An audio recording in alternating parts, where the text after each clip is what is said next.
समीचीन विकल्पों का सम्यक समाधान। सुनिए परम पूज्य श्रमण श्री सुप्रभ सागर जी महाराज के मुखारबिंद से YouTube चैनल सुप्रभ उवाच पर शुभाशीष परम पूज्य श्रमणाचार्य 108 श्री विशुद्ध सागर जी महाराज। सानिध्य श्रमण सुप्रभ सागर जी महाराज, श्रमण प्रणत सागर जी महाराज। पुण्य आर्जक श्रीमती मधुबाला सुरेश चंद जी पाटोदी, बेटी दामाद श्रीमती विनीता अर्पित जी पहाड़िया मंडीदीप, बेटे बहू मोहित अंकिता पाटोदी, रोहित मुस्कान पाटोदी, अभी नैवेद्य जीने भव्य एवं समस्त पाटोदी परिवार, जैन बर्तन भंडार छिंदवाड़ा। ओम नमः सिद्धेभ्य। नमो नमः सत्हितंकराय वीराय भव्याम्बुजभास्कराय अनंतलोकाय सुरार्चिताय देवादिदेवाय नमो जिनाय देवादिदेवाय नमो जिनाय। पंच परमिष्टि भगवान की परम पूज्य आचार्य भगवंत गुरुवर विशुद्ध सागर जी मुनि महाराज जी की, परम पूज्य मुनि श्री सुप्रभ सागर जी महाराज जी की। समीचीन विकल्पों का सम्यक समाधान।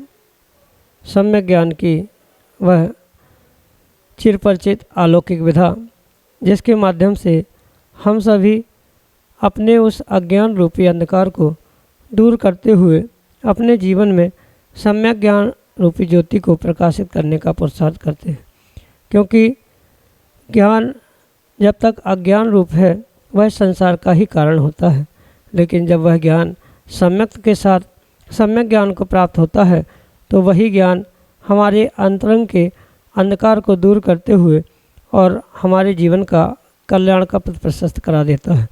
परम पूज्य आचार्य भगवंत गुरुवर विशुद्ध सागर जी महाराज के मंगल सुभाषिष से परम पूज्य मुनि श्री सुप्रभ सागर जी महाराज द्वारा वह अलौकिक विधा हमें प्रतिदिन प्राप्त होती है, जिसके माध्यम से हम अपने मन के अंतरंग के उस विकल्प को समीचीनता के साथ परम पूज्य मुनि तक प्रेषित करने का पुरुषार्थ करते हैं और मुनि श्री उसका हमको सम्यक रूप से समाधान प्रदान करके हमारे कल्याण का दिग्दर्शन कराने वाले होते हैं।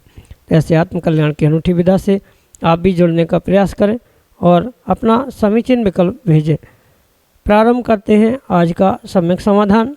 और आज के पहले विकल्प के लिए छिंदवाड़ा मध्य प्रदेश से श्रीमती राजकुमारी जैन महाराज के चरणों में बारंबार नमोस्तु निवेदित करते हुए अपना समीचीन प्रश्न रख रहे हैं कि महाराज जी, ज्ञान के साथ विवेक कितना जरूरी है। हमारे समीचीन विकल्प का सम्यक समाधान करते हुए हमारा मार्गदर्शन करने की अनुकंपा करें। नमोस्तु महाराज जी, नमोस्तु। ओम नमः सिद्धम। परम पूज्य आचार्य भगवान गुरुवर विशुद्ध सागर जी महाराज की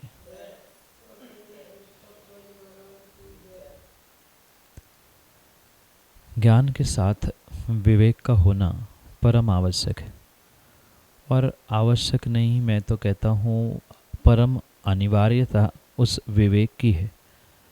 क्योंकि अगर मात्र शब्दों का ज्ञान जीव ने प्राप्त कर लिया, ग्रंथों को पढ़ते हुए ग्रंथों का आगम का भी ज्ञान प्राप्त कर लिया, पर उस ज्ञान का उपयोग कब, कहाँ, कैसे, किस प्रकार से, क्यों करना है, इसका अगर विवेक व्यक्ति के पास नहीं है तो नियम से वह ज्ञान आधा अधूरा अधकुचरा कहा जाता है, या कभी कभार ज्ञान के अपच के रूप में भी वह व्यक्ति अविवेकी होते हुए उस ज्ञान का दुरुपयोग करते हुए मिलता है। वर्तमान में तथाकथित जो बहुत सारे ग्रंथों को पढ़कर अपने आप को ज्ञानी मानने वाले जितने भी जीव आज दिख रहे हैं, कहीं न कहीं वे ज्ञान के अपच के कारण विवेक का पुरुषार्थ नहीं कर पा रहे हैं, और जहाँ विवेक नहीं है वह ज्ञान भी वास्तव में सच्चा ज्ञान है ही नहीं है।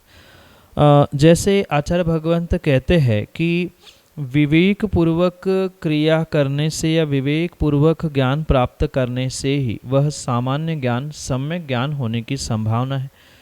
जिस व्यक्ति के पास विवेक नहीं है, कब कहाँ क्या करना चाहिए क्या नहीं करना चाहिए, ये जो विवेक सिखाता है, इस विवेक के अभाव में वह सामान्य ज्ञान जो जानकारी रूप उसे प्राप्त हुई है वह मात्र जानकारी है, सामान्य ज्ञान है। सम्यक ज्ञान बनाने के लिए ज्ञान के साथ यानी उस सामान्य ज्ञान के साथ विवेक परम परम आवश्यक अनिवार्य रूप से ही स्वीकार किया जाता है।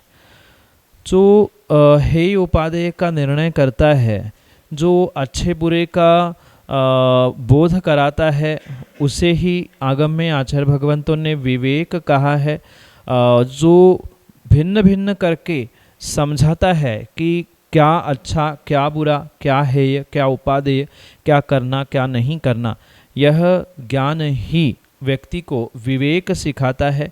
और इसलिए जो सम्यक ज्ञान का फल कहा है हान उपादान उपेक्षा रूप, वह पूर्णतः उस विवेक से ही प्रकट हो सकता है। इसलिए ज्ञान को सम्यक ज्ञान बनाने के लिए वर्तमान हो या अतीत हो, किसी भी काल में क्यों ना हो, विवेक परम परम आवश्यक ही है। विवेक होने से ही ज्ञान सम्यक ज्ञान हो सकता है, अन्यथा जानकारी रूपी सामान्य ज्ञान कभी भी कार्यकारी नहीं हो सकता।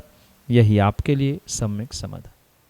श्रीमती शांति जैन, सिंगोड़ी, मध्य प्रदेश से महाराज जी के चरणों में बारंबार नमोस्तु निवेदित करते हुए अपना समीचीन प्रश्न रहे हैं कि महाराज जी गतिबंध कब और कैसे परिणामों से होता है और हम अपने परिणामों को हमेशा निर्मल कैसे बनाए रखें। हमारे समीचीन विकल्प का सम्यक समाधान करने की कृपा करें। नमोस्तु महाराज जी, नमोस्तु। गतिबंध चूँकि उत्तर प्रकृति के अंतर्गत स्वीकार की जाती है, मतलब जो 8 मूल प्रकृतियां हैं उनमें से नाम प्रकृति की उत्तर प्रकृति गति के रूप में स्वीकार की जाती, और गति जो होती है वह उत्तर प्रकृति होने के कारण से परस्पर संक्रमण आदि के निमित्त से वह उदय आते आते हुए उसमें अवश्य ही बदलाव देखने के लिए मिलता है। रही बात गतिबंध किन परिणामों से होता है, उसे समझने के लिए जो नाम कर्म की प्रकृतियों के विषय में या नाम कर्म के आश्रयबंध के लिए आचार्य भगवंतों ने कहा है कि योग वक्रता विसंवादनम च शुभस्य नामना, यानी योगों की वक्रता, अशुभ योगों का परिणमन वक्रत आदि आदि के रूप से, विसंवाद आदि के रूप से जीव को जो नाम कर्म की अशुभ प्रकृतियां हैं उनका आश्रय होता है। और गति चूँकि 2 प्रकार से विभाजित है, शुभ गति और अशुभ गति के रूप में। जो देव और मनुष्य गति स्वीकार की जाती है ये शुभ गति रूप, और तिर्यंच और नारकी ये अशुभ गतिबंध के रूप में स्वीकार किया जाता है।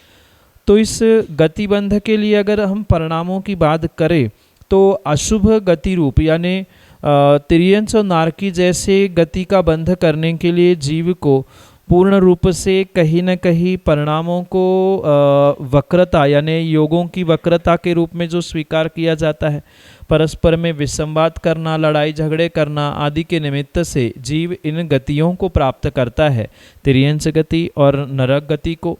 जो देव और मनुष्य गति है वह योगों की अवक्रता यानी जहाँ योगों में वक्रता नहीं है, छल कपट मायाचारी नहीं है, स्पष्टता है, सरलता है, सहजता है, संवेदनशीलता है, ऐसे परिणामों के साथ जीव उस देव गति और मनुष्य गति को प्राप्त करता है जहाँ किसी प्रकार का कोई विसंवाद नहीं है, हर जीव के प्रति दया क्षमा करुणा के भाव उत्पन्न होते हैं, वहाँ इन शुभ गतियों का बंध हुआ करता है।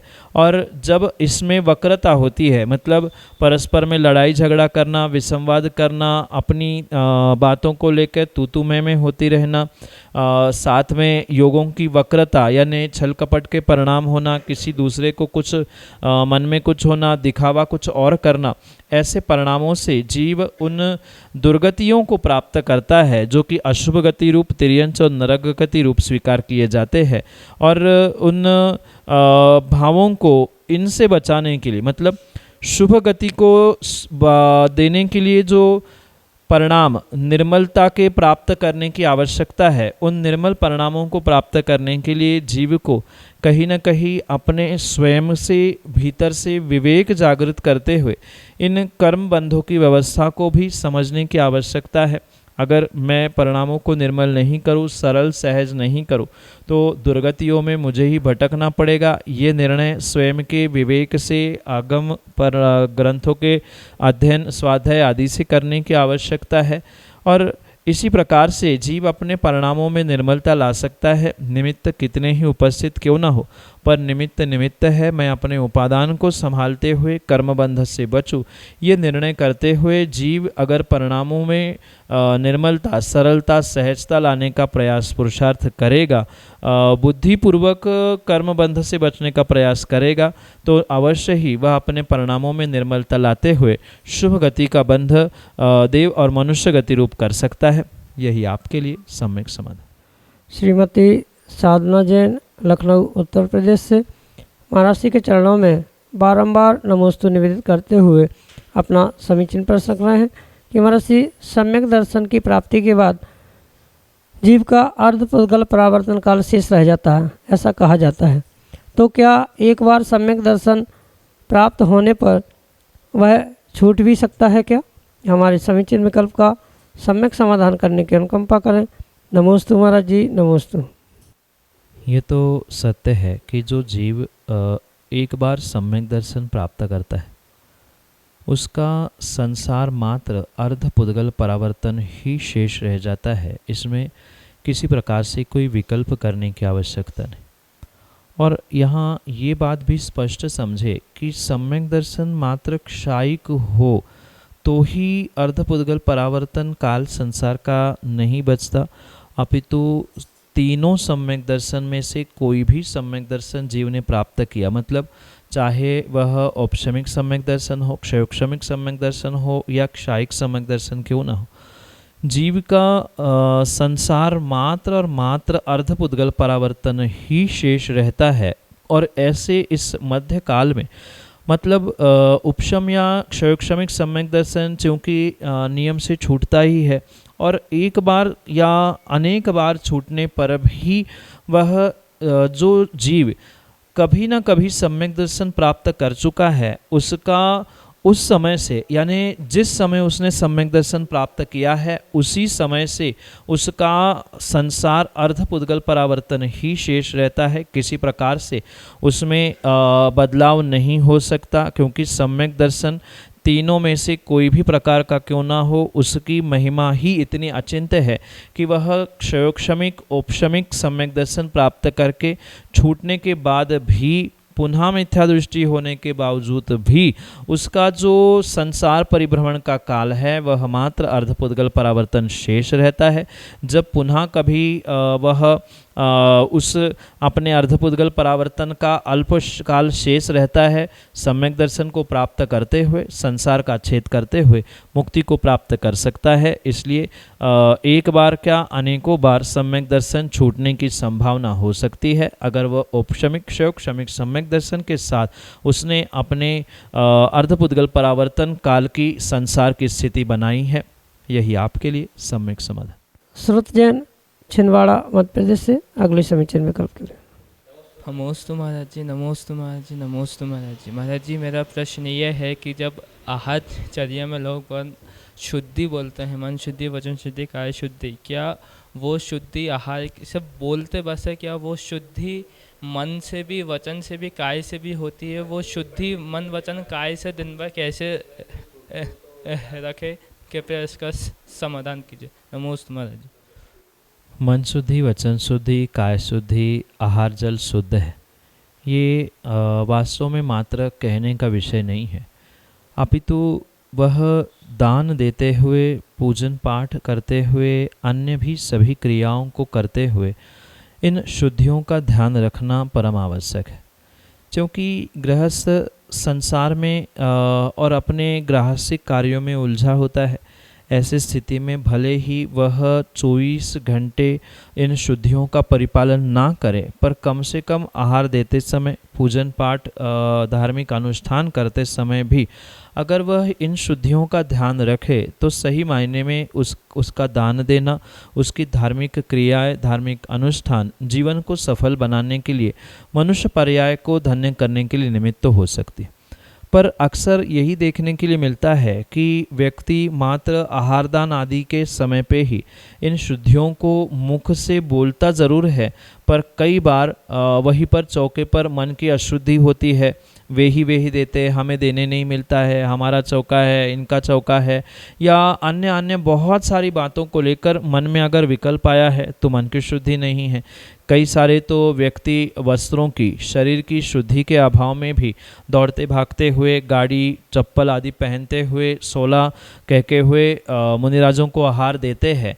ये उनकी बहुत बड़ी भूल है। और ऐसे अशुद्धि में चाहे मन की अशुद्धि हो, वचन की अशुद्धि हो, शरीर की वस्त्रों की अशुद्धि क्यों ना हो, इवन भोजन पानी की भी अशुद्धि क्यों ना हो, व्यक्ति जानते हुए या अनजाने में भी दान देता है या धार्मिक अनुष्ठान करता है तो उसका फल आचार्य भगवंत कहते हैं, वह श्रावक, वह जीव नियम से अगली पर्याय में कुभोग भूमि को प्राप्त होता है। यानी जहाँ पर आधा मनुष्य आधा तिर्यंच की व्यवस्था है, बड़े बड़े कान, इतने बड़े कान की एक कान बिछाकर दूसरा कान वह ओढ़कर सोता है, ऐसी विचित्र स्थिति को प्राप्त करने वाले वे है न मनुष्य न तिर्यंच, ऐसे कुभोग भूमि के जीव बनते हैं। इसलिए ये शुद्धियाँ मात्र कहने का विषय नहीं है, अपितु इन शुद्धियों को वास्तव में जीवन में अंगीकार करने की आवश्यकता है।